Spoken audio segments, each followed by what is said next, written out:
The clicking of my heels against marble echoed through the Lucchese estate like a countdown timer. Each step toward the library where my future husband waited felt deliberate, calculated, exactly as I'd been trained. Shoulders back, chin high, expression serene. The perfect Mafia wife, arriving for inspection. Except Massimo Lucchese had no idea what he was actually getting. I paused outside the heavy oak doors, smoothing down my pale pink dress, the one that screamed harmless and decorative. The fabric was soft, feminine, chosen specifically because it was the opposite of everything I actually was. My dark hair fell in carefully styled waves over my shoulders, makeup flawless but subtle. I looked like a painting titled Obedient Italian Bride. The irony almost made me smile. Miss Bianchi, Marco, Massimo's right hand, opened the door with a nod that was more assessment than greeting. He'd been watching me since I arrived 3 hours ago, probably reporting every breath I took back to his boss. "Thank you, Marco," I said softly, adding just a hint of nervousness to my voice. Let them think I was intimidated. Let them think I was exactly what they expected. The library was everything I'd imagined a Mafia capo's personal space would be. Dark wood paneling, leather-bound books that probably cost more than most people's homes, and a massive desk that seemed designed to make visitors feel small. Behind it sat Massimo Lucchese, and I had to suppress my actual reaction. The photographs hadn't done him justice. Or maybe they'd been too kind. At 34, he was all sharp angles and controlled power, his dark hair styled back from a face that could have been carved from Carrara marble. Strong jaw, straight nose, and eyes so dark they were almost black. He wore a charcoal suit that probably cost more than my entire wardrobe, though of course he'd paid for that wardrobe too. Everything about him screamed danger and control, the kind of man who'd never heard the word no in his life. Perfect.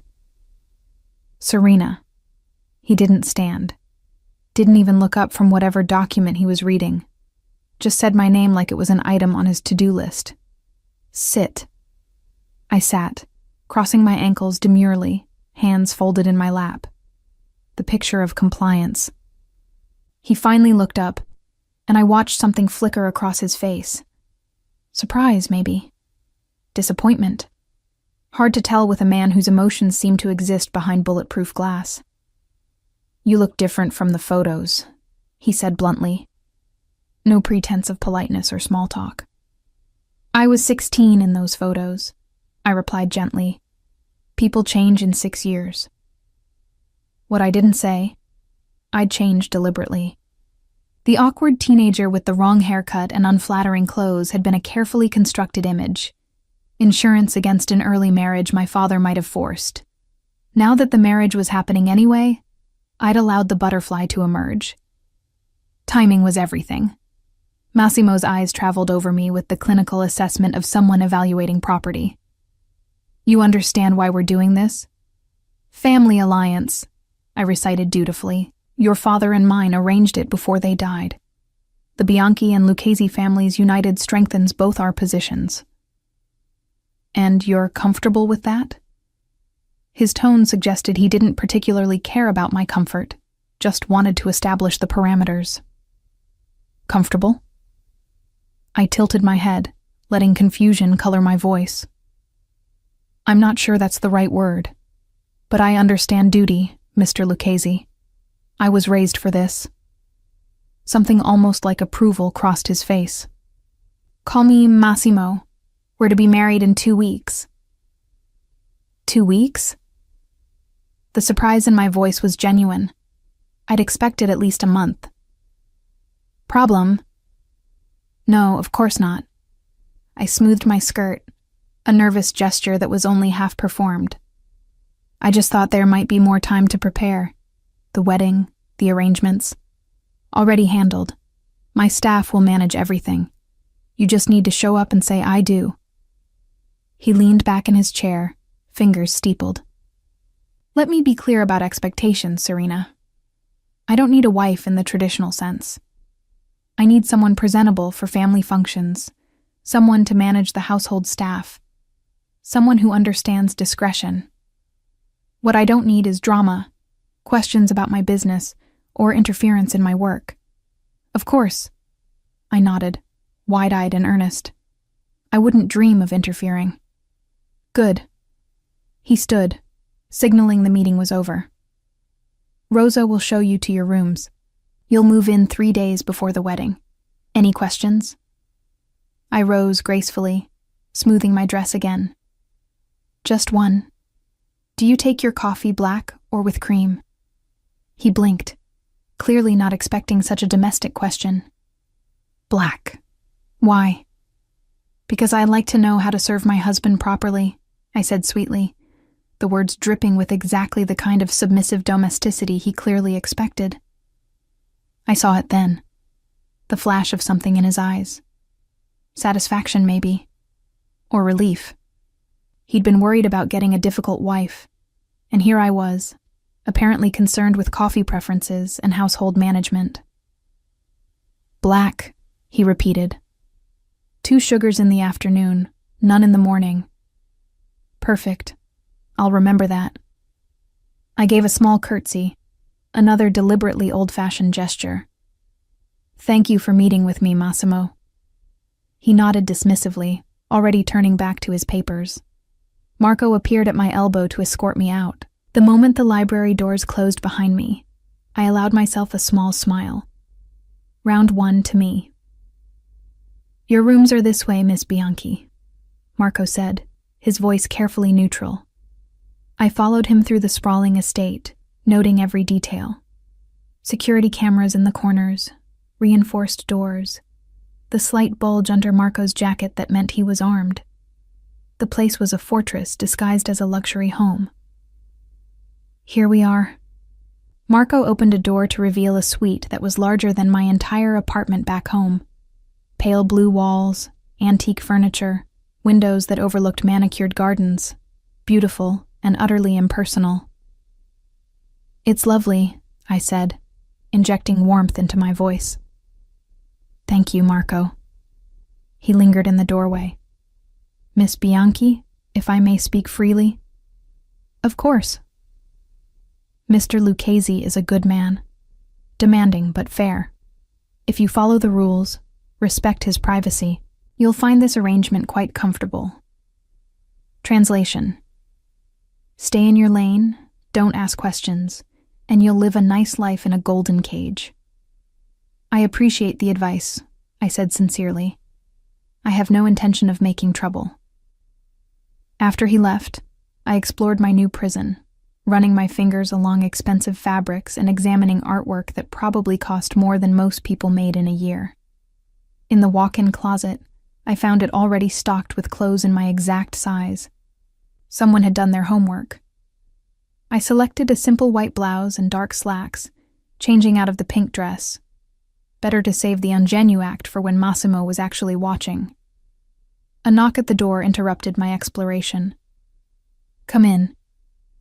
A woman in her 50s entered, her gray hair pulled back in a severe bun, her expression professional, but not unkind. Miss Bianchi, I'm Rosa, the head of household staff. Mr. Lucchese asked me to brief you on the estate's routines. Of course, please sit.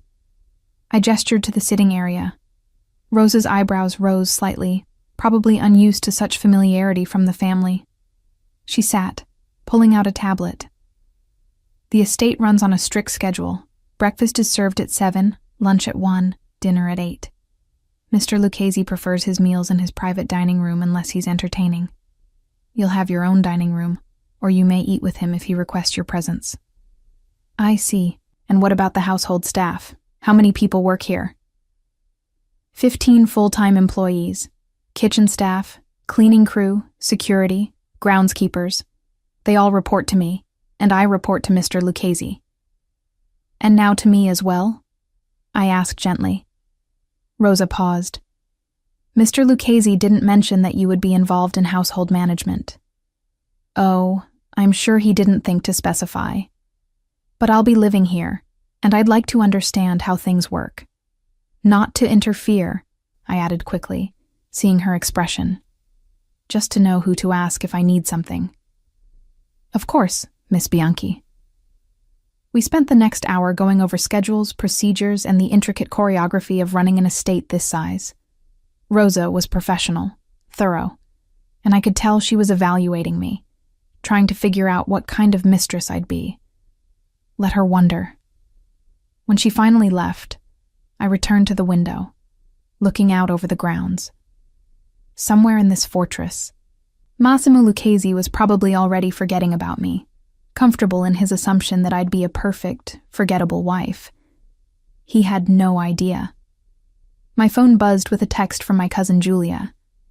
How did it go? Is he as terrifying as they say? I smiled, typing back. He's exactly as expected. This is going to be fun. Because Massimo Lucchese thought he was getting a docile wife who'd stay in her lane and ask about coffee preferences. What he was actually getting was me. And I'd been preparing for this my entire life. The game was just beginning. Moving day arrived with the efficiency I'd come to expect from anything involving Massimo Lucchese. Professional movers handled my meager belongings with the same care they'd probably give priceless art, which was almost comical considering most of my furniture came from second-hand stores. Is this everything, Miss Bianchi? The head mover looked almost concerned, staring at the 3 boxes and 2 suitcases that represented my entire life. That's everything, I confirmed cheerfully. I believe in traveling light.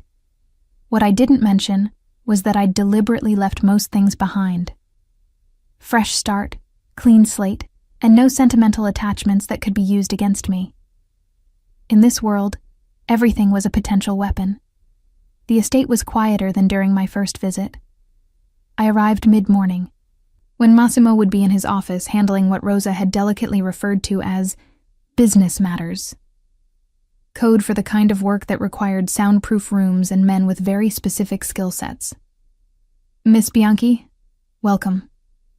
Rosa appeared in the foyer, her severe expression softening slightly.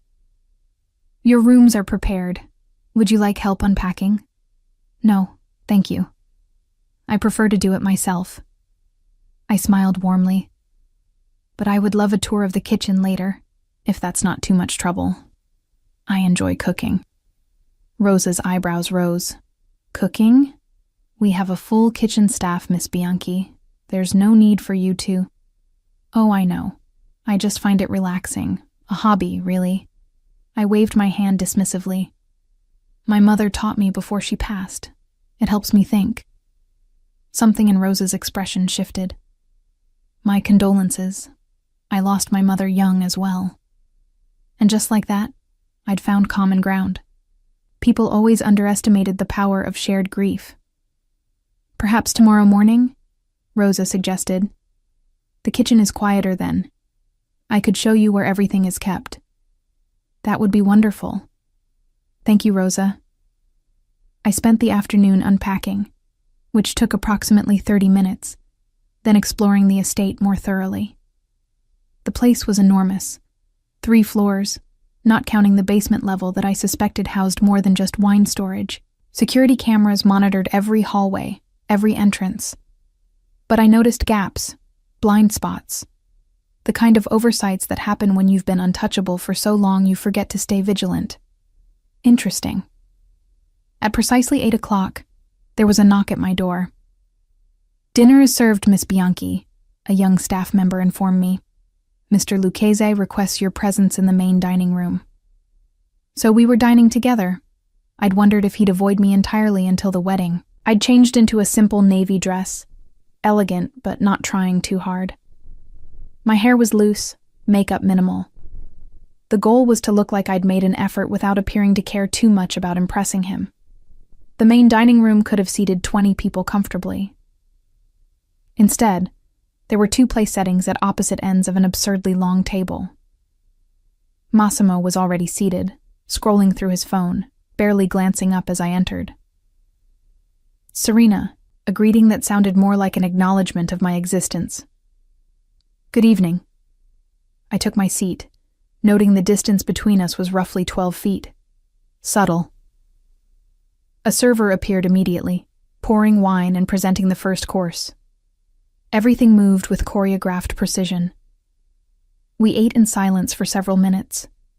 I focused on my food, appearing comfortable with the quiet, while actually observing everything. The way Massimo held his fork, the European way, never switching hands. The way his jaw tightened when his phone buzzed with a message he didn't like. The way he drank his wine, 3 small sips, never finishing the glass. "Rosa tells me you want to learn the kitchen," he said finally, not looking up from his plate. "Just as a hobby. I hope that's acceptable." "Why would I care if you want to cook?" I smiled softly. Some men prefer their wives to maintain certain boundaries with the staff. I didn't want to overstep. He finally looked at me, those dark eyes assessing. "You can do whatever you want with your time, Serena, as long as it doesn't interfere with your duties." "And what exactly are my duties?" "Attending family functions, hosting when necessary, managing the household." "Managing? Rosa mentioned she reports to you." "She'll report to you now, for domestic matters." He said it like it was an inconvenience he was delegating. "I don't have time to approve menu selections and staff schedules." "Of course, I'll handle it." I took a delicate sip of wine. "Will there be many family functions?" "Enough. My uncle hosts a dinner every Sunday. Various cousins have events throughout the month.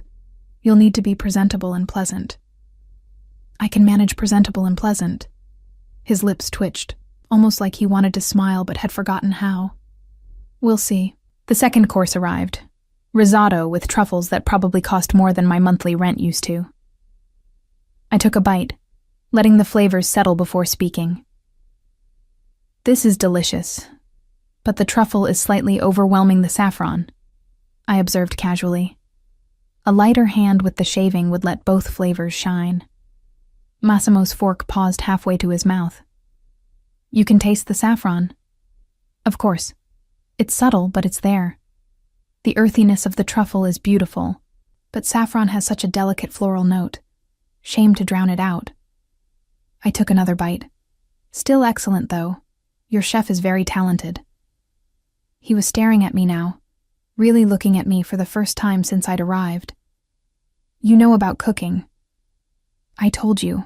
My mother taught me. She was particular about flavors, about balance. She believed good cooking was like good strategy, knowing when to be bold and when to hold back.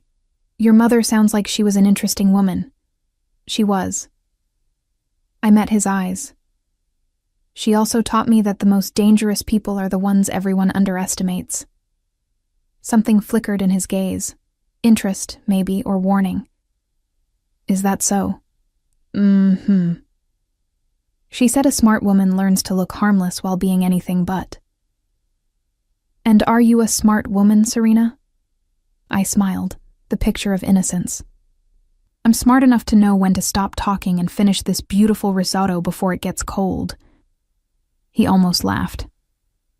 I saw it in the corner of his mouth, the brief flash of surprise before his control snapped back into place. The rest of dinner passed with lighter conversation. I asked about the estate's history, let him talk about his grandfather who'd built this empire from nothing, nodded in all the right places. But I also watched, learned, catalogued every detail. When dessert was cleared, Massimo stood. "I have work to finish. You're free to explore the estate. Just avoid the East Wing basement level." "Of course. Good night, Massimo." He paused at the door, looking back. The risotto comment. That was observant. "Thank you."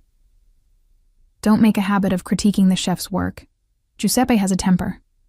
"Noted. Though I'd love to meet him sometime.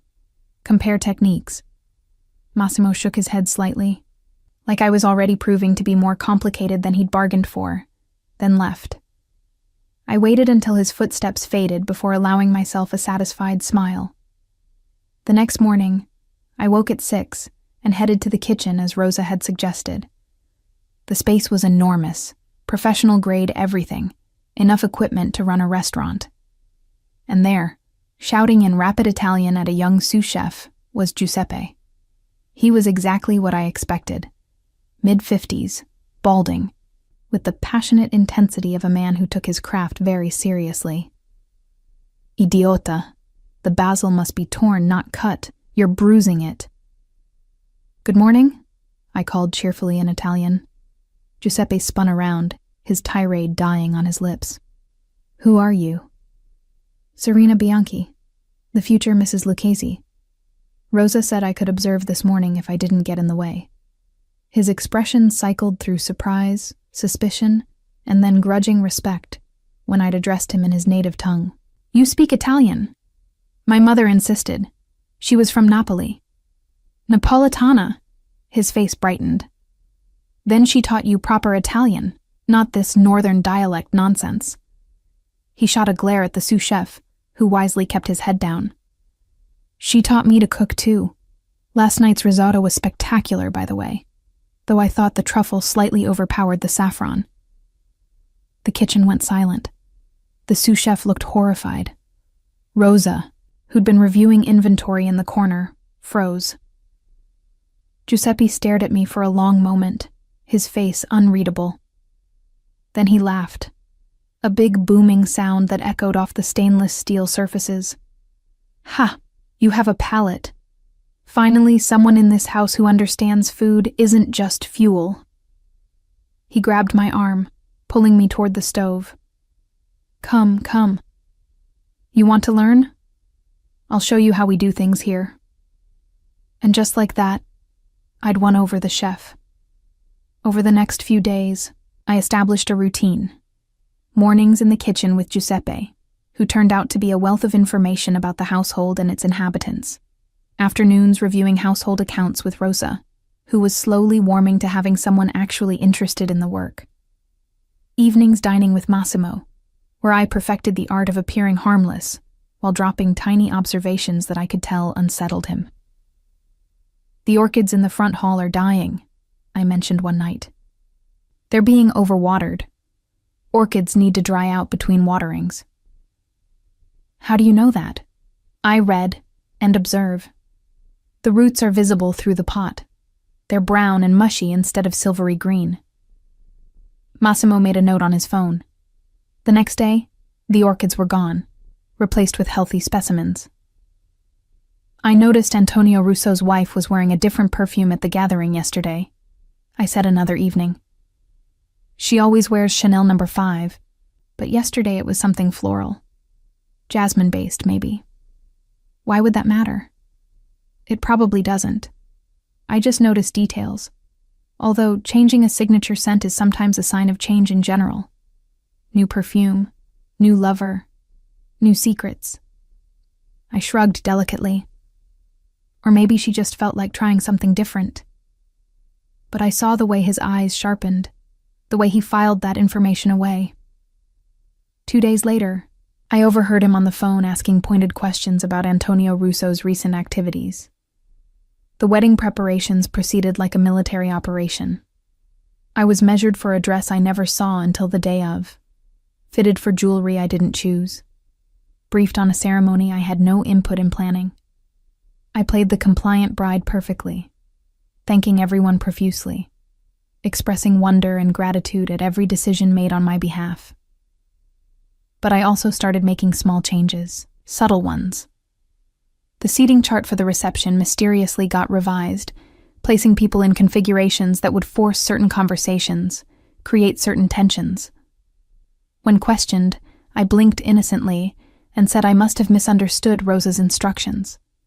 The menu Giuseppe had planned was perfect, but I suggested tiny modifications. What if we served the antipasti course family style instead of plated? It encourages conversation, creates a more intimate atmosphere. Massimo approved without really thinking about it. What I didn't mention was that family-style serving meant people reaching across each other, barriers breaking down, guard dropping. Perfect for observation. I befriended the housekeeping staff, learning everyone's names, asking about their families. Within a week, I knew that Marco's daughter was getting married in 3 months, that the head groundskeeper's son wanted to be a chef, that the night security guard was taking online classes in computer programming. Information was power, and I was collecting it like a dragon hoarding gold. "You're different from what I expected," Massimo said one evening, a week before the wedding. We'd just finished dinner, and for once, he wasn't immediately rushing off to work. "How so?" "You're present, engaged. Most women in your position would be demanding attention, throwing tantrums about the wedding plans, making everything about themselves." I smiled softly. "I'm not most women." "No," he agreed, his dark eyes studying me with an intensity that made my pulse quicken despite myself. "You're not." We stood there in the dining room, the space between us charged with something I couldn't quite name. For just a moment, I saw past the capo, past the control, to something underneath, something almost vulnerable. Then his phone rang, shattering the moment. "I need to take this." He stepped away, his voice dropping to that cold, commanding tone he used for business. "What do you mean the shipment was delayed?" I quietly left the room, but not before hearing him switch to rapid-fire Italian, discussing things that definitely weren't legal and certainly weren't my business. Yet. Back in my room, I pulled out my laptop and began typing notes. Not about Massimo's business. I was smart enough to stay away from that digital trail. But about the household, the patterns, the dynamics. I was mapping the estate like a general surveying a battlefield, learning every advantage, every weakness. Because Massimo Lucchesi thought he was getting a decorative wife who'd manage his household and stay out of his way. What he was actually getting was a partner, whether he wanted one or not. The game had moved past the opening. Now came the middle game, where the real strategy began. And I'd been training for this my entire life. The wedding day arrived with perfect weather, which felt almost insulting given the transactional nature of the event. Sunny skies and gentle breezes for a marriage built on family alliances and strategic necessity. I stood in front of the full-length mirror in my bridal suite, barely recognizing the woman staring back. The dress was exquisite. Off-white silk that hugged every curve before flowing into a subtle train, delicate lace sleeves, a neckline that was elegant without being provocative. My hair was styled in an intricate updo, with small diamonds woven throughout that caught the light like stars. I looked like every Mafia bride who'd ever walked down an aisle toward duty instead of love. "Bellissima," Rosa breathed, her stern expression softening. "You look beautiful, child." "Thank you, Rosa." I touched the diamond necklace at my throat, part of the Lucchesi family collection, heavy with history and expectation. "Are you nervous?" she asked gently. "Should I be?" "Most brides are." I turned from the mirror to face her. "I'm not most brides, Rosa, and this isn't most weddings." She studied me for a long moment, and I saw understanding in her eyes. She'd worked for this family long enough to know how these arrangements worked. "No," she agreed quietly. "It's not." The ceremony was held in the estate's private chapel, a beautiful stone building that had witnessed generations of Lucchesi marriages, baptisms, and funerals. The pews were filled with faces I'd studied over the past weeks. Capos, soldiers, their wives and children. The who's who of the organization, all dressed in their finest, watching as their boss claimed his bride. Massimo stood at the altar in a black suit that made him look like sin and power incarnate. His expression was unreadable as I walked down the aisle alone. My father was dead, and I'd refused to have some random uncle give me away like property changing hands. I walked on my own terms, a small rebellion that probably no one else noticed. When I reached the altar, Massimo's eyes met mine, and for just a second, I saw surprise flicker across his face. Good. Let him be surprised. Let him wonder what else he'd miscalculated. The ceremony was traditional, conducted in Italian by a priest who'd probably blessed more criminal enterprises than he'd care to admit. We recited vows we didn't mean, exchanged rings that symbolized ownership more than love, and sealed our fate with a kiss that was surprisingly gentle given the circumstances. "Mrs. Lucchese," Massimo murmured against my lips, so quietly only I could hear. "Mr. Lucchese," I replied, matching his tone. Something almost like amusement crossed his face before he stepped back, turning to face our audience. His hand found mine, fingers interlacing possessively. To everyone watching, we were the picture of marital unity. If only they knew. The reception was exactly what I'd expected. Excessive food, expensive wine, and enough barely concealed weapons to start a small war.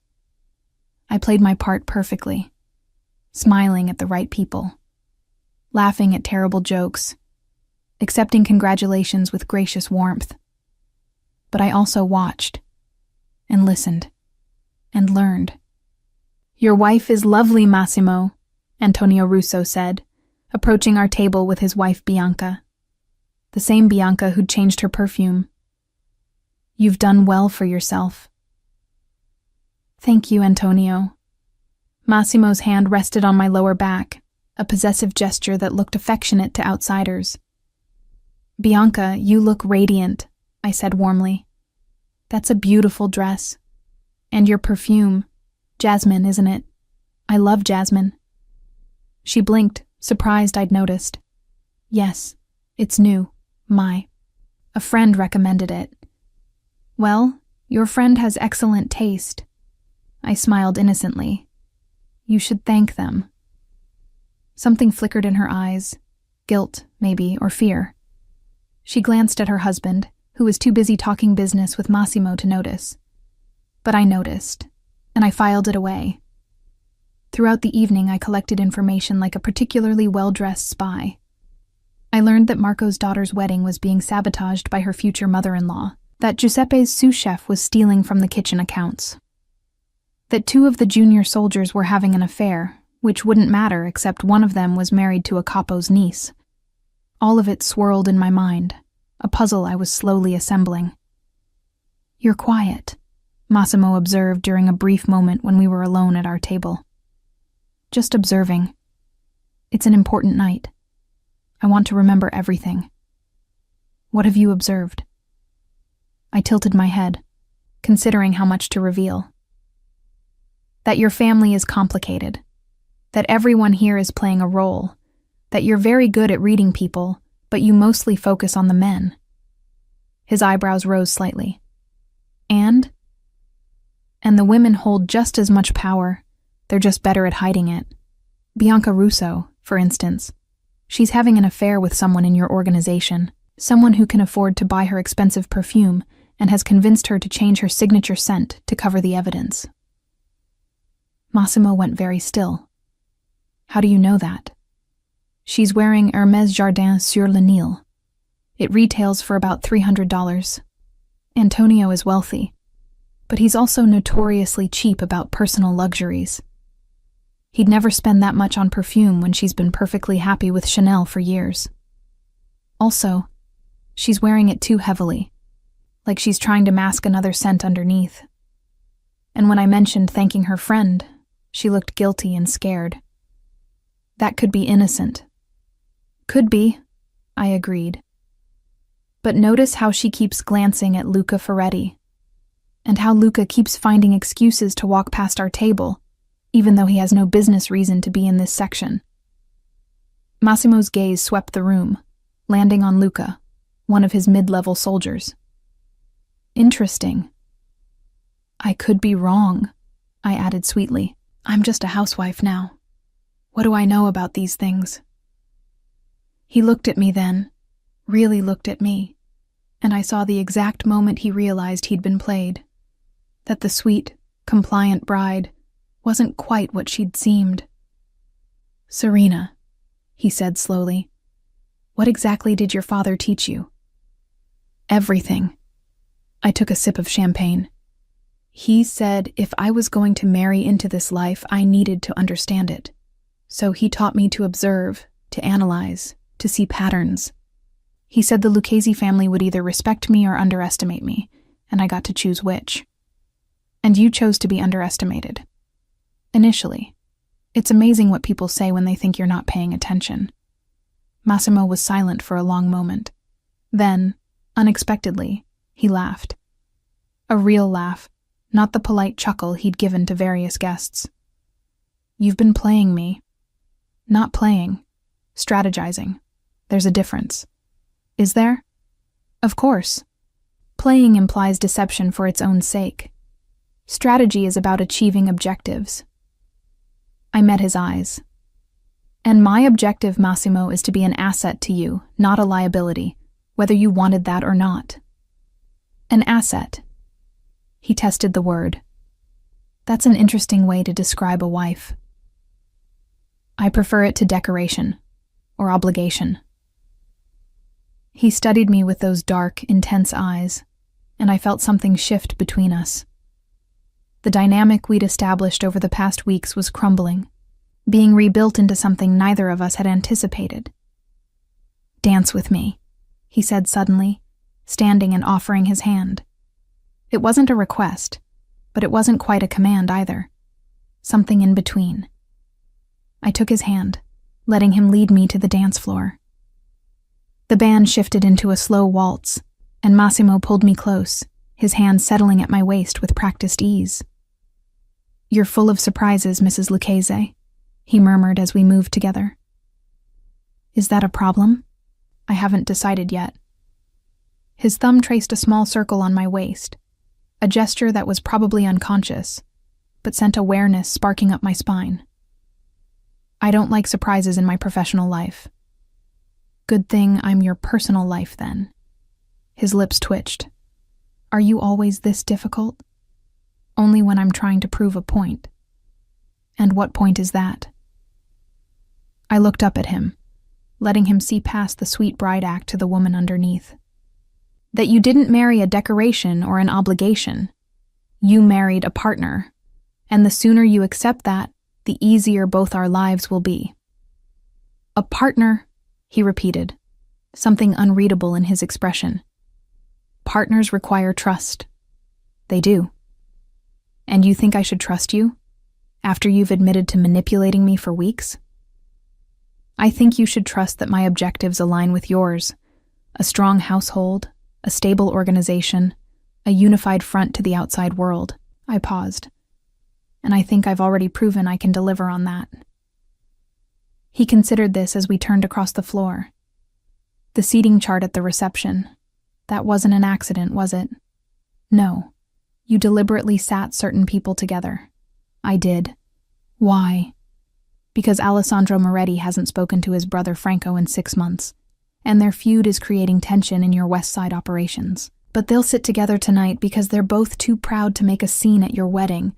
They'll talk, they'll drink, and by the end of the night, they'll remember their family first. Massimo's hand tightened on my waist. And the Rossetti table? Carlo Rossetti's been skimming money from the dock operations. I seated him next to Tommaso Greco, who's honest to a fault, and will notice if Carlo starts spending beyond his means. Also, Tommaso's chatty when he drinks. And he will drink because I made sure Giuseppe served his favorite wine. You did all that without asking me. Would you have said yes if I'd asked? Probably not. Well then, I smiled. Good thing I didn't ask. He shook his head, but I caught the ghost of a smile on his lips. You're going to be trouble, aren't you? Probably, I admitted. But useful trouble, the best kind. The song ended, but Massimo didn't immediately release me. We stood there on the dance floor, other couples swirling around us, locked in a moment of understanding. All right, Serena, he said finally. Let's see what you can do. But know this, if you're going to be involved in my world, there are rules, boundaries, things you don't touch. Of course, I'm not interested in your business operations, Massimo. That's yours. But the household, the family dynamics, the social structure, that's mine now. and I'm very good at what I do. We'll see. He released me, stepping back. Time will tell if you're as useful as you claim. It will, I agreed. And Massimo? About Luca Ferretti and Bianca Russo? What about them? Handle it quietly. Antonio's proud.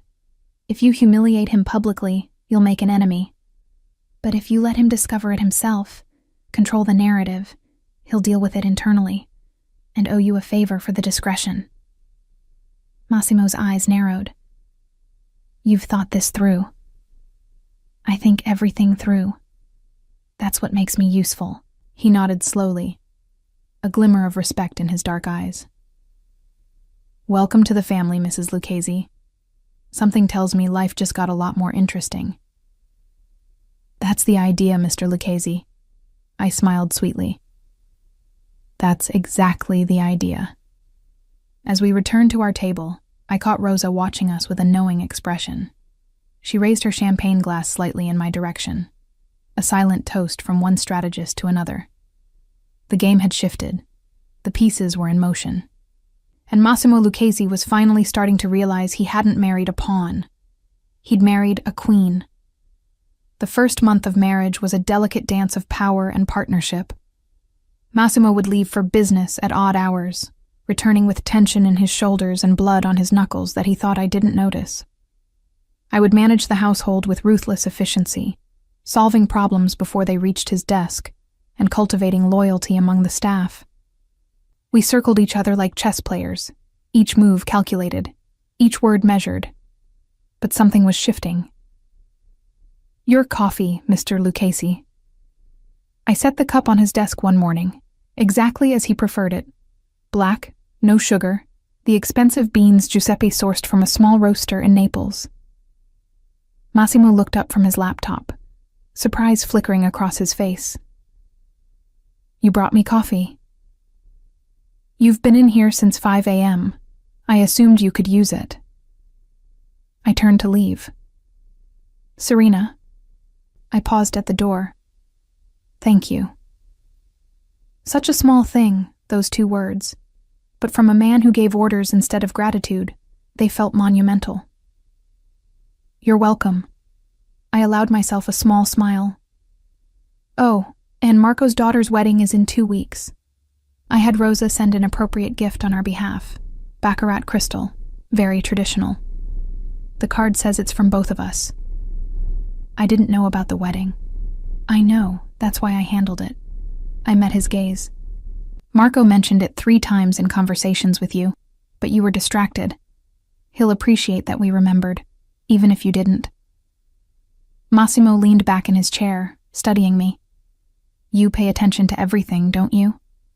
Everything that matters. I shrugged. Loyalty is built on small gestures as much as large ones. Marco would take a bullet for you, Massimo. The least we can do is acknowledge his daughter's wedding. We, he repeated softly. We. I confirmed. That was the deal, wasn't it? Partners. Over the following weeks, I proved my worth in ways Massimo couldn't ignore. When a supplier tried to shortchange a shipment, I noticed the discrepancy in the inventory before Giuseppe even realized something was wrong. When 2 of the security guards got into a dispute that could have turned violent, I diffused it by discovering one was sleeping with the other's ex-girlfriend and quietly reassigning their shifts.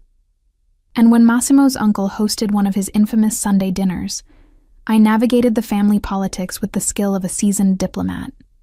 Serena, Cara, you must try my osso buco, Uncle Vittorio boomed, piling food onto my plate despite my protests. At 73, he was the family patriarch, the man who'd built this empire before passing the reins to Massimo's father, then to Massimo himself. It looks wonderful, Uncle Vittorio.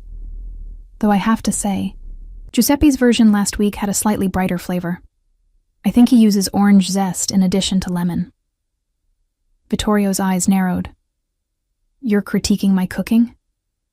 The table went silent. Massimo's hand tightened on his wine glass. I smiled serenely. Not at all. I'm simply noting the difference. Yours is more traditional, which has its own beauty.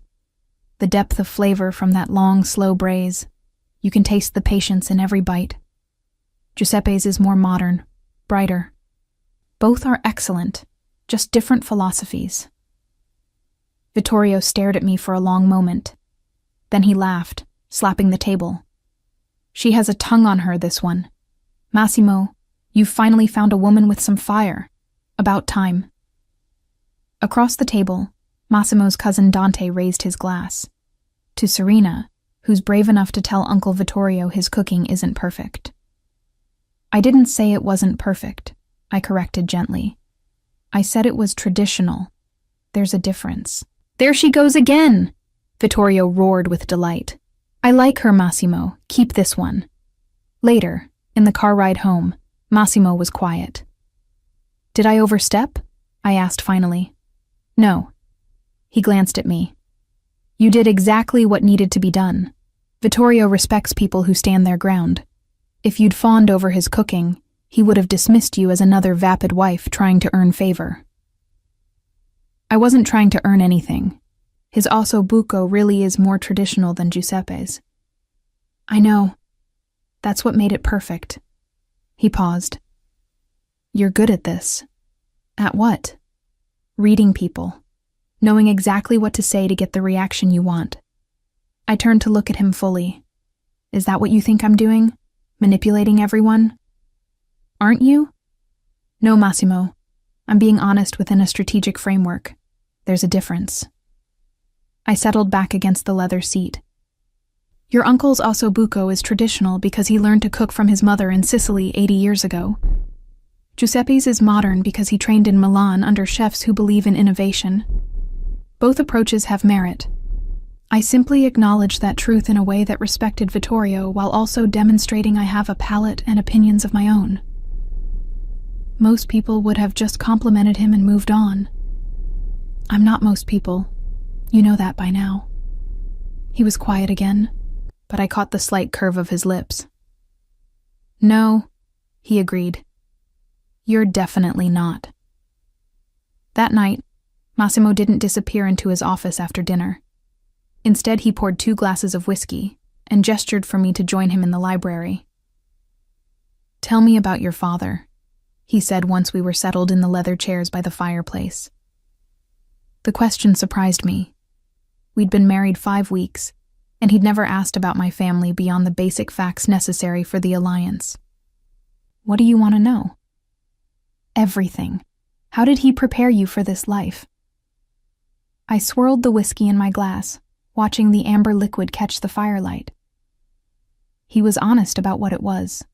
No fairy tales, no pretending our world was something it wasn't.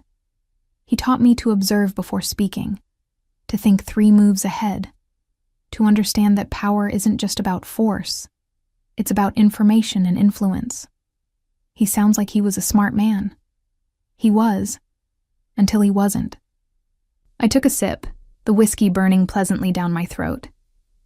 He got sloppy, started trusting the wrong people, made decisions based on ego instead of strategy. That's what got him killed. Massimo leaned forward slightly. You think he could have prevented it? I know he could have. Tommaso Savarino had been skimming for months. Everyone knew it except my father, who refused to believe his oldest friend would betray him.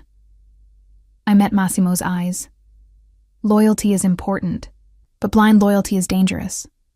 My father forgot that. And you won't make the same mistake. No, I agreed. I won't. I'll be loyal to you, Massimo, to our family, our household, our position, but I'll never be blind to threats, even from people we trust. He studied me over the rim of his glass. You really see this as a partnership, don't you? I'm starting to. He set his glass down. I have to travel next month. Thailand. Business that requires my personal attention. My stomach tightened, though I kept my expression neutral.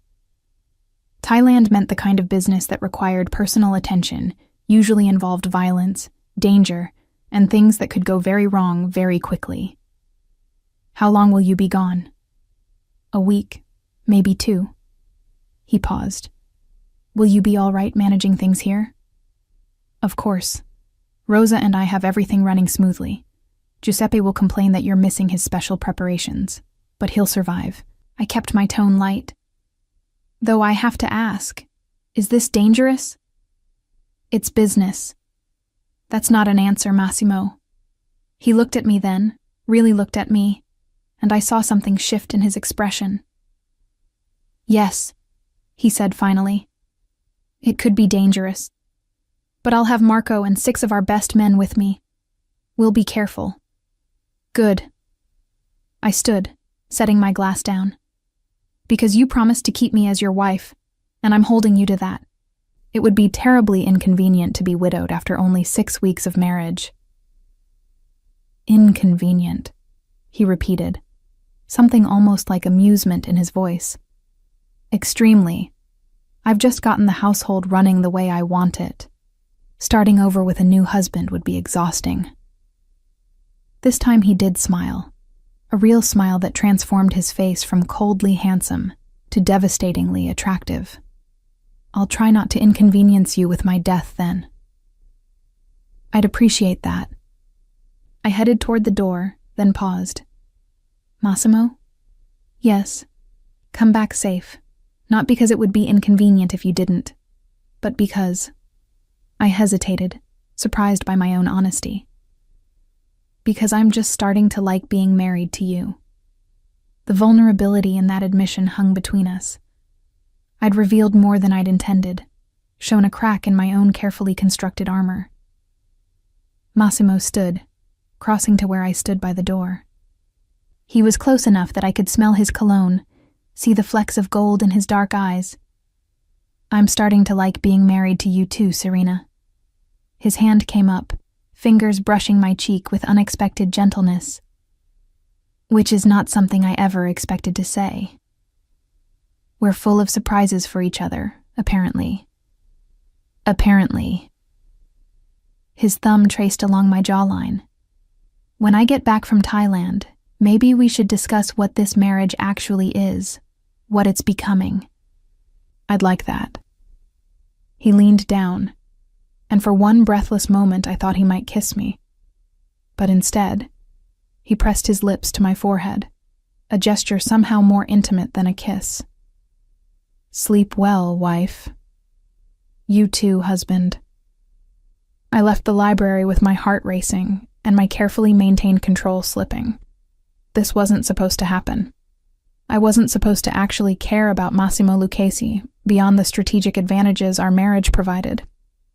But somewhere between the coffee deliveries and the osso buco discussions and the whiskey-fueled honesty, something had shifted. I was starting to fall for my own husband. And that, I realized as I climbed into my solitary bed, was far more dangerous than any business trip to Thailand could ever be. Massimo left for Thailand on a Tuesday morning, kissing my forehead in a gesture that had become routine over the past 2 weeks. Casual intimacy that neither of us acknowledged, but both of us seemed to need. 2 weeks maximum, he promised. Marco will check in daily. I'll keep everything running smoothly. I adjusted his tie, a wifely gesture that felt less performative than it once had. Try not to get shot. I'll add it to my agenda. He caught my hand, bringing it to his lips. Be safe, Serena. I'm staying in a fortress with armed guards. You're the one flying into whatever mess requires the boss's personal attention. Fair point. He released my hand reluctantly.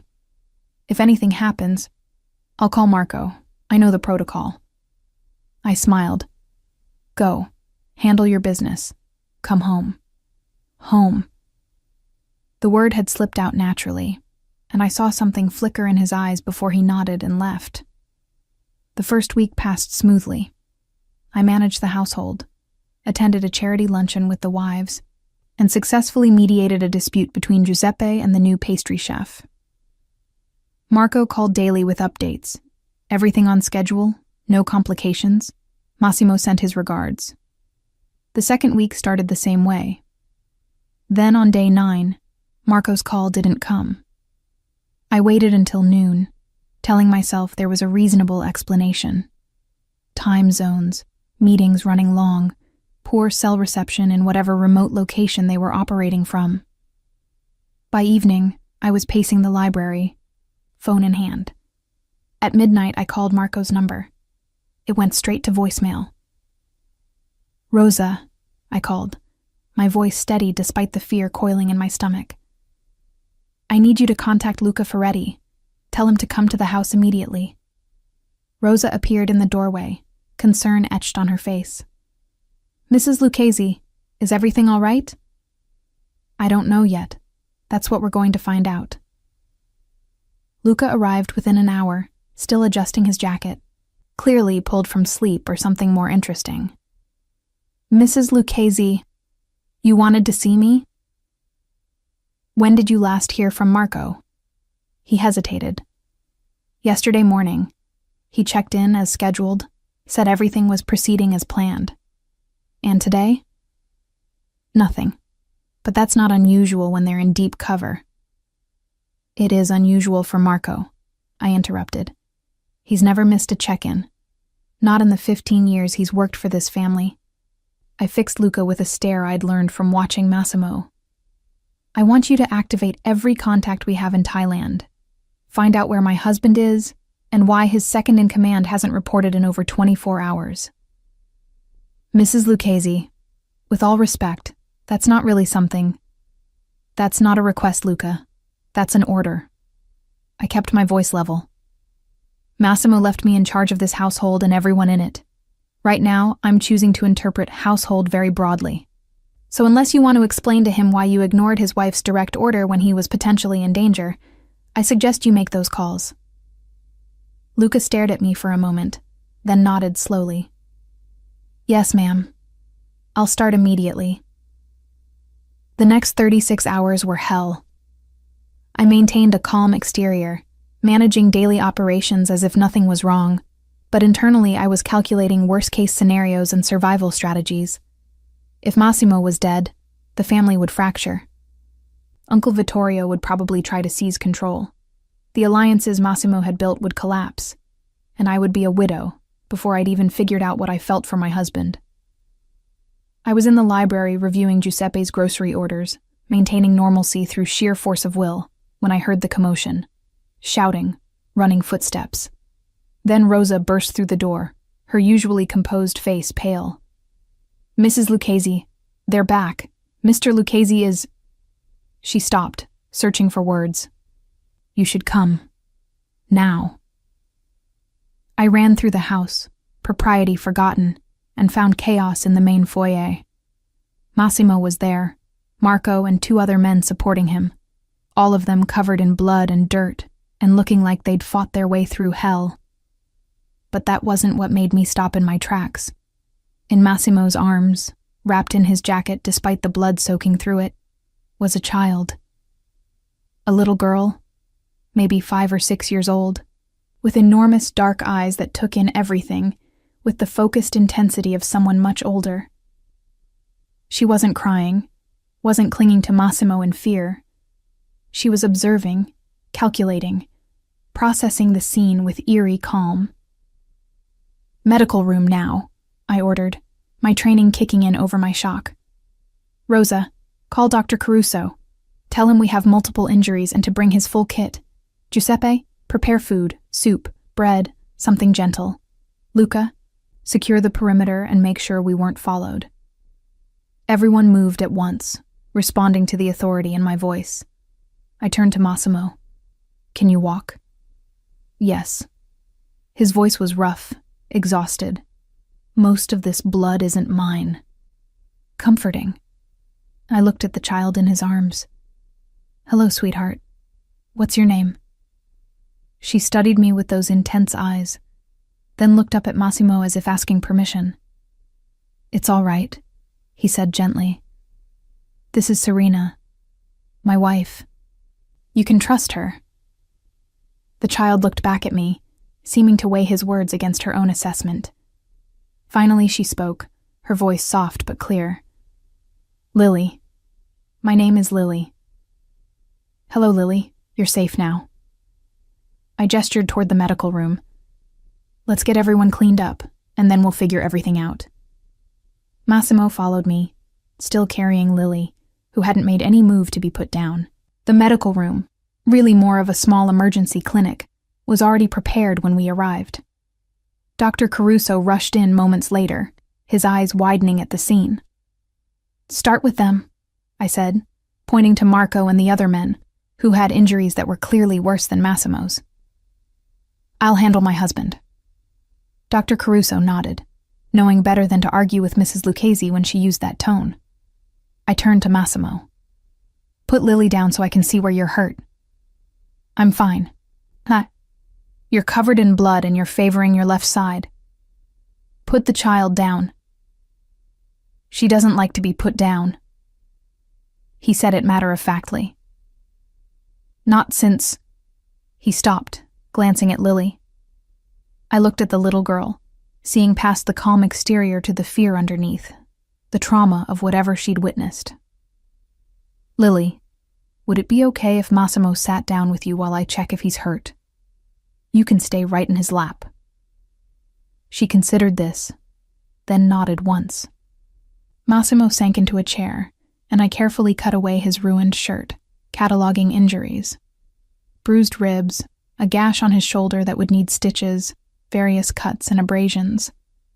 But nothing life-threatening. "You'll live," I said, starting to clean the wounds. That was the plan. He winced as I disinfected a particularly deep cut. "What happened?" "Long story." "I have time."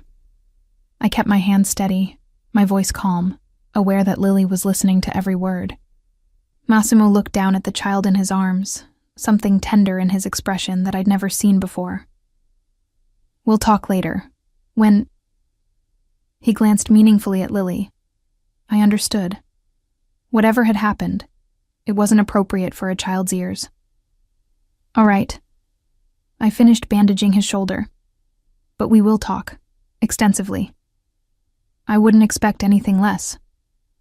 Lily suddenly spoke, her voice cutting through the tension. "You're very bossy." I blinked, surprised. "Excuse me?" "You." Those dark eyes fixed on me.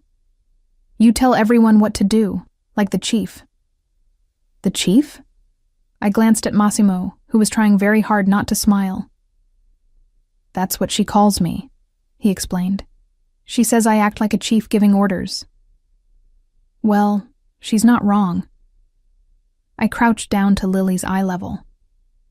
"Yes, I am bossy. Is that a problem?" Lily studied me seriously. "No, it's good. Someone needs to be bossy when the chief is bleeding." Despite everything, the blood, the fear, the chaos, I laughed. "You're absolutely right. Someone does. Are you always this bossy, or just when people are bleeding?" "Mostly always. It's one of my special talents." "What are your other talents?" "Well, I can cook. I speak 3 languages. I'm very good at noticing things other people miss, and I can tell when someone is lying." Lily's eyes narrowed thoughtfully. "Are you lying now?" "No." "How do I know?" "Because lying would be inefficient. The truth is much more useful." I smiled. "And I think you already knew I wasn't lying. You just wanted to see if I'd admit to being able to tell." For the first time, something that might have been a smile crossed Lily's face. "You're smart." "Thank you. So are you." "I know." She said it without arrogance, just stating a fact. I looked up at Massimo, who was watching our exchange with barely concealed amusement. "Where did you find this brilliant child?" "I'll explain everything, I promise." His hand gently stroked Lily's hair. "But right now, everyone needs food, rest, and clean clothes, in that order." "Agreed." I stood. "Giuseppe should have food ready. Rosa can prepare a room for Lily." "No." Lily's voice was sharp, her small hand clutching Massimo's shirt. "I stay with the chief." "Lily," Massimo started gently. "I stay with the chief." Each word was deliberate, final. "Or I don't stay at all." I saw the trauma underneath the bravado, the terror of being separated from the one person she designated as safe. "Of course you can stay with him," I said smoothly. "We'll set up the guest room next to our suite. That way you're close, but you have your own space. Would that be acceptable?" Lily looked between us, considering. "You sleep next to his room?" "Well, my room connects to his room. We're married, so we share a suite." "But you don't share a bed," Lily observed with that unsettling perception. I saw. "You each have your own rooms inside the big rooms." Massimo's eyebrows rose. "You're very observant." "I watch things. It keeps me safe." She looked at me. "Why don't you sleep in the same bed if you're married?" I glanced at Massimo, who looked equally caught off guard by the directness of the question.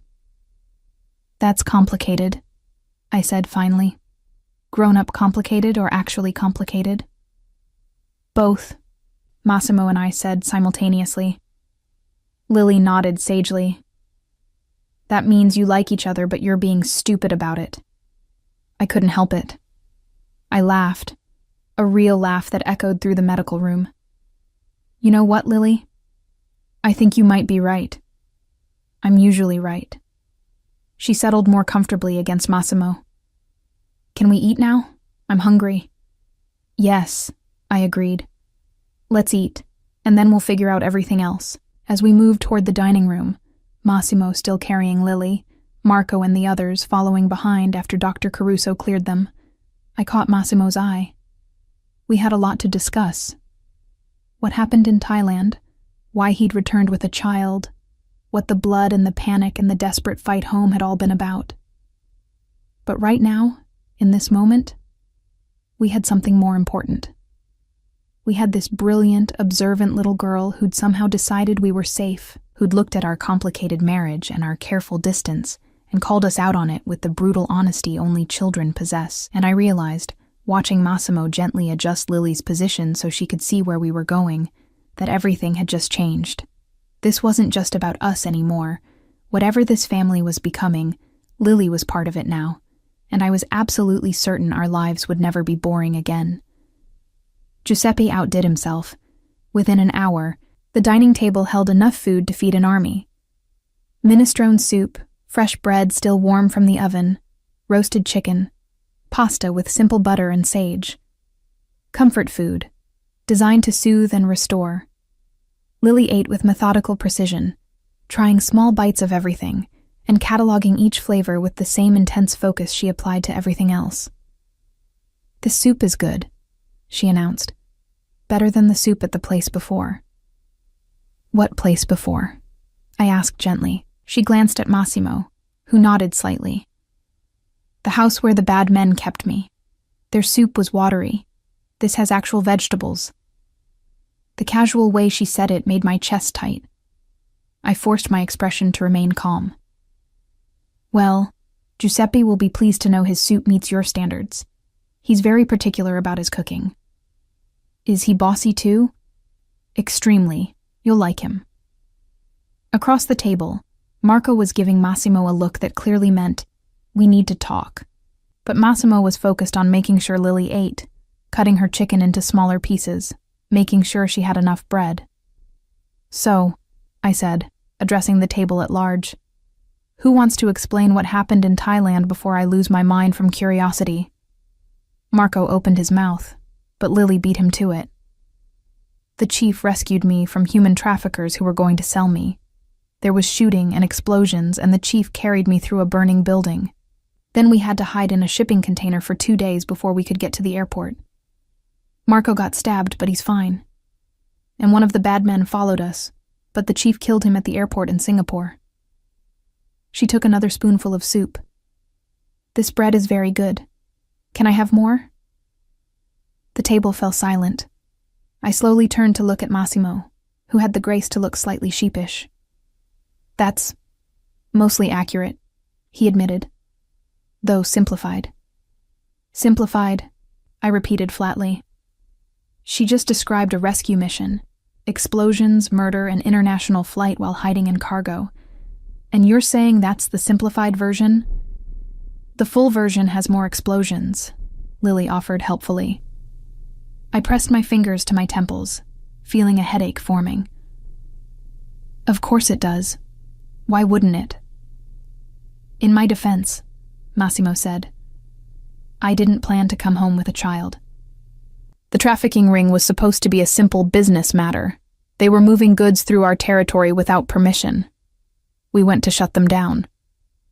And found children being held for sale, Marco finished grimly. 18 kids, ages 4 to 12. We called in local authorities we trust, got most of them to safety. But not Lily, I guessed. Lily is complicated, Massimo said carefully. I have a photographic memory, Lily explained, as if discussing the weather. I saw things, names, faces, documents. The bad men said I knew too much. They were going to kill me instead of selling me. So we took her with us, Massimo said, because leaving her there wasn't an option. I looked at this tiny, brilliant girl who'd survived horrors I couldn't imagine, and felt something fierce bloom in my chest. Of course it wasn't. The problem, Marco interjected, is that the trafficking ring had connections to the Volkov organization, and they're very unhappy about our interference. How unhappy? They sent a kill team to the airport unhappy. We dealt with them, but it's not over. The Volkovs, I said slowly, my mind already racing through implications. Russian Mafia, primarily operating in Eastern Europe and Asia. They've been trying to expand into our territory for years. Massimo's eyebrows rose. You know about the Volkovs?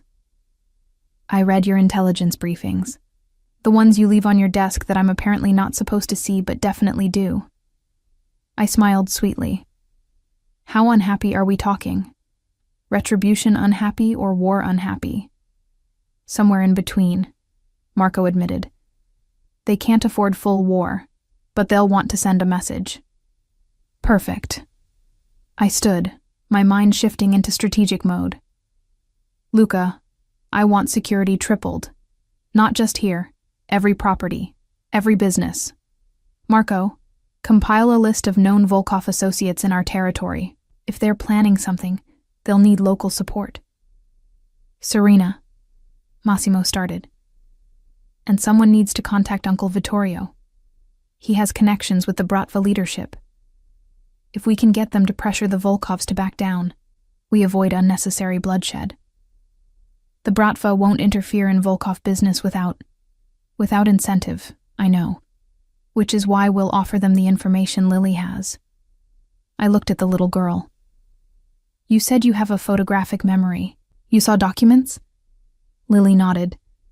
Shipping manifests, bank accounts, names of people who bought from the bad men. That's valuable intelligence. The Bratva has been trying to eliminate the Volkov's human trafficking operations for years. It's bad for their reputation. If we give them the tools to do it, they'll consider it a favor, which means they'll tell the Volkovs to back off or lose Bratva protection. The table stared at me. What? I looked around. Did I miss something? No, Massimo said slowly, something like wonder in his voice. You just outlined a perfect strategy in under 2 minutes. Oh, please. It's basic diplomatic negotiation. Give people what they want. Get what you need in return. I sat back down. Though we should move quickly. The Volkovs won't wait long to make their move. I agree, Massimo said. Marco, make the calls. Luca, implement Serena's security protocols. I'll contact Vittorio. Everyone stood to leave, but Lily's voice stopped them. Wait, I have a question. We all turned. If the Bratva helps us and the Volkovs back down, what happens to me? The room went quiet. It was the first time Lily had shown actual vulnerability, the first crack in her carefully maintained composure. Massimo crouched beside her chair, bringing himself to her eye level. You stay here, with us, if you want to. Why would you want me? I'm trouble. The social worker said I was difficult, and no one would want a child like me. The social worker was an idiot, I said firmly. You're not difficult. You're brilliant and observant, and you've survived things that would break most adults. Those aren't flaws, Lily. Those are strengths. But I come with people who want to kill me. We come with people who want to kill us, Massimo countered. That's just Tuesday in this family. Plus, I added, I've been the only woman in this house full of men. It's exhausting. I could use another female perspective, especially one who's not afraid to call people out on their nonsense. Lily looked between us, her dark eyes searching for deception. You're serious? You actually want me to stay? Yes, Massimo and I said simultaneously. Even though I'm bossy and I ask too many questions and I'm too smart for my own good? Especially because of those things, I said. You'll fit right in. For the first time since arriving, Lily smiled, a real smile that transformed her serious face into something luminous. Okay, I'll stay, but I have conditions. Of course you do, Massimo said, amusement clear in his voice. Let's hear them. First, I want my own room, but it has to be close to yours. Second, I get to learn how to shoot a gun when I'm older, because I'm not being helpless ever again. Third, Giuseppe has to teach me to cook. Fourth, she looked between us with those two knowing eyes. You two have to stop being stupid and actually sleep in the same bed like married people because you like each other, and it's weird that you pretend you don't. I choked on my water. Massimo's hand froze halfway to his wine glass. Lily, he said carefully. That's complicated. No, it's not. You look at her when she's not watching. She brings you coffee every morning even though you have staff who could do it. You hold hands under the table when you think no one notices, and when she thought you were dead in Thailand, she activated half your organization to find you. Lily crossed her arms. That's not complicated. That's you both being scared. The entire room was watching us now. Marco was trying very hard not to smile. Rosa had appeared in the doorway and wasn't even pretending not to listen. She makes a valid point, I said finally, looking at Massimo. She really does, he agreed. His dark eyes locked on mine.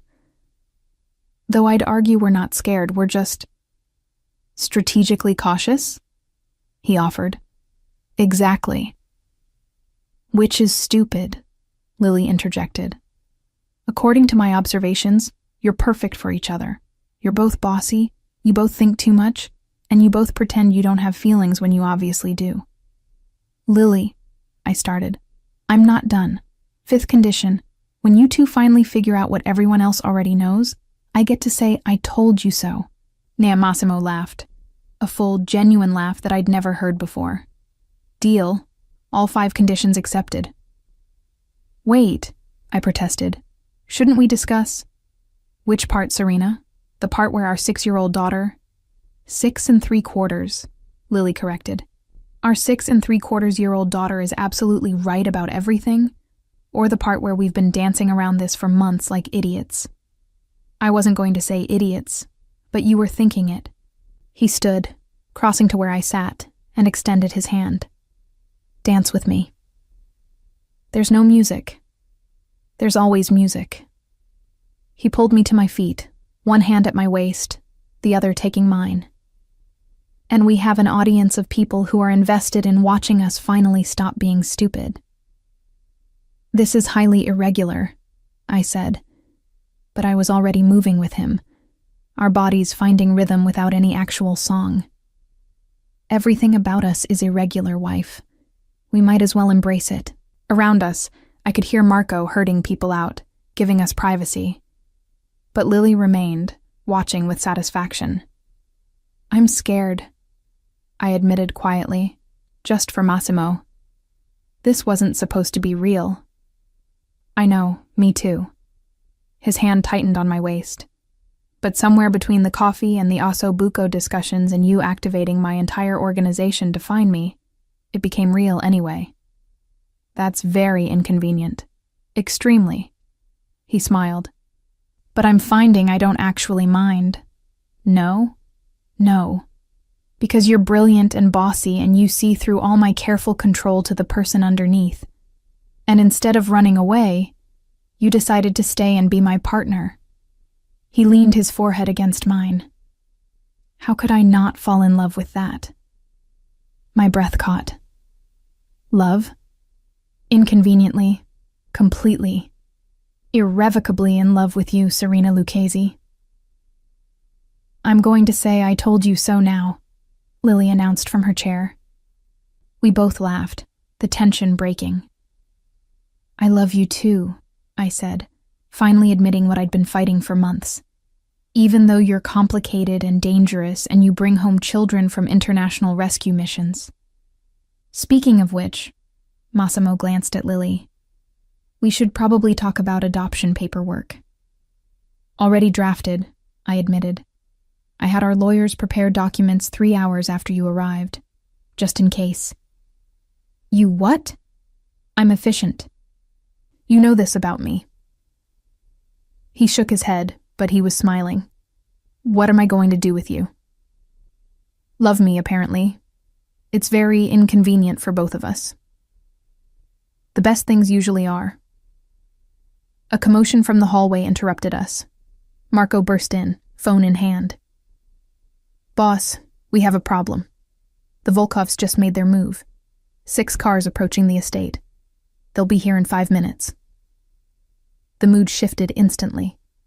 Massimo's expression went cold and calculated. Security positions? Already deployed, but boss, they brought serious firepower. Of course they did. Massimo looked at me. Serena, take Lily to the safe room. No, Lily and I said simultaneously.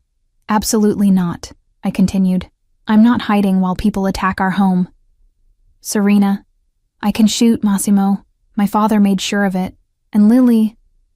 I looked at the little girl. You're going to the safe room with Rosa. Non-negotiable. But... no buts. The grown-ups will handle this. Your job is to stay safe so we have someone to come back to. Lily's eyes narrowed, but she nodded. Fine. But I want a full report after. Deal. As Rosa hurried Lily away, I turned to Massimo. I know you're about to argue that I should go with them. The thought crossed my mind. And I'm telling you that's not happening. We're partners, remember? That means we fight together. He studied me for a long moment, then nodded. All right, partners. But you stay behind cover, and you follow my orders. I'll follow your tactical orders, I corrected, because you're better at combat strategy. But don't expect me to just sit there looking decorative. I wouldn't dream of it. He handed me a gun from the safe behind his desk. You know how to use this? Please. I could field strip that blindfolded. I checked the chamber, the magazine, the safety. What's the plan? We make them regret coming to our home. The next 20 minutes were chaos. The Volkovs came hard and fast, but they made a critical mistake. They assumed Massimo Lucchese would be weakened from Thailand, unprepared for immediate retaliation. They didn't account for his brilliant, strategic wife, who'd tripled security and positioned men in locations they'd never expect. They definitely didn't account for me, firing from the library window with deadly accuracy, while simultaneously coordinating reinforcements via radio. East entrance needs support, I called to Marco. On it. Massimo, 3 men coming around the south garden. He was already moving, taking them down with efficient brutality. When the smoke cleared, literally someone had thrown a flashbang, we stood in the destroyed front hall, surrounded by unconscious or fleeing Volkov soldiers. Is everyone all right? I asked, checking our people for injuries. Few scratches, nothing serious, Marco reported. Mrs. Lucchese, your shooting is impressive. My father believed in thorough education. Massimo pulled me close, despite the audience. You're incredible. I know. Is it over? For now. But we should... Already done. I held up my phone. I called Vittorio during the firefight. He's been on with Bratva leadership for the past 15 minutes. They're very interested in the intelligence Lily can provide. The Volkovs will be told to back off or lose their protection. You called my uncle during a firefight? Multitasking is one of my talents. I smiled. Also, I may have recorded the attack. Video evidence of them violating our territory gives us significant leverage in negotiations. Massimo stared at me. Then he kissed me, hard and desperate and claiming, right there in front of everyone. When we broke apart, I was breathless. "Marry me," he said. "We're already married. Marry me again. A real wedding, with family who actually matters, with vows we actually mean. That's the most ridiculous, impractical, wonderful idea you've ever had." Is that a yes? Of course it's a yes. A small voice from the hallway interrupted us. Are the bad men gone? We turned to find Lily peeking around the corner, Rosa trying unsuccessfully to hold her back. The bad men are gone, Massimo confirmed. You can come out. Lily ran to us, and we both knelt to catch her. She threw her arms around both our necks. You came back. Always, I promised. That's what family does. Even when it's dangerous and scary and they're shooting. Especially then, Massimo said. That's when family is most important. Lily pulled back, looking between us with those two knowing eyes. You kissed. Does that mean you're done being stupid? Completely done, I confirmed. Good. Can we have dinner now? All that shooting made me hungry, and I want to sit between you at the table, like a real family. Like a real family, Massimo agreed, taking her hand. His other hand found mine. Let's go see what Giuseppe can improvise from the chaos. As we walked through the destroyed foyer toward the kitchen, Lily chattering about how many bad guys she'd counted and whether she could learn to shoot when she was 7 or if she had to wait until 8, I caught Massimo's eye. He smiled, a real smile that transformed his entire face. Worth it? I asked quietly. Every second. 3 months later, we stood in the same chapel where I'd first married Massimo. But everything was different. This time, I walked down the aisle with Lily holding my hand, both of us in matching dresses that she'd insisted on. This time, the vows were real, written by us, promising partnership and love and the chaos that came with being a family. This time, when Massimo kissed me, it wasn't duty or strategy. It was home. Finally, Lily whispered loudly as we signed the marriage certificate. It only took you forever to figure out you loved each other. The whole chapel laughed. Uncle Vittorio raised his glass. To Massimo and Serena, who proved that the best marriages are built on strategy, stubbornness, and a brilliant child who's smarter than both of them. And to Lily, Massimo added, lifting his own glass, who invaded our lives and our hearts and made us a family whether we were ready or not. I'm always ready, Lily corrected. You two were the slow ones. As laughter filled the chapel and our family, messy and dangerous and unconventional, celebrated around us, I leaned into Massimo. She's going to be running the organization by the time she's 18, I murmured.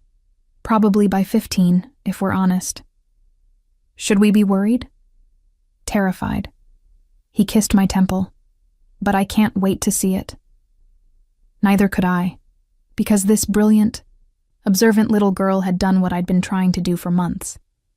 She'd broken through Massimo's control, shattered his walls, and reminded both of us that love wasn't a weakness.